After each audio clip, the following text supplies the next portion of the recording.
একদিন এক কৌতূহলী ছেলে এক আলেমকে প্রশ্ন করল।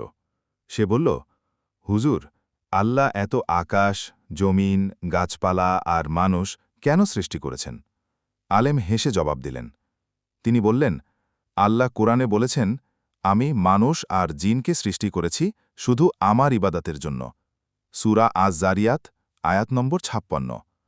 অর্থাৎ আল্লাহ পৃথিবী সৃষ্টি করেছেন যেন আমরা তাকে চিনতে পারি, তার মহিমা বুঝতে পারি আর শুধু তারই ইবাদত করি। এই দুনিয়া আসলে একটি পরীক্ষা। এখানে দেখা হবে কে ভালো কাজ করে আর কে খারাপ কাজ করে। যেমন স্কুলে পরীক্ষা হয়, তারপর রেজাল্ট দেওয়া হয়, তেমনি দুনিয়া হলো পরীক্ষা কেন্দ্র আর আখিরাত হলো আসল রেজাল্ট। ছেলেটি চুপ করে মাথা নিচু করে বলল, তাহলে দুনিয়া তো খেলনা নয়, এটা আসলেই আল্লাহর পরীক্ষা দেওয়ার জায়গা। শিক্ষা: আল্লাহ পৃথিবী সৃষ্টি করেছেন যেন আমরা তাকে চিনতে পারি, তার ইবাদত করি আর আখিরাতের সফলতার জন্য ভালো কাজ জমা করি।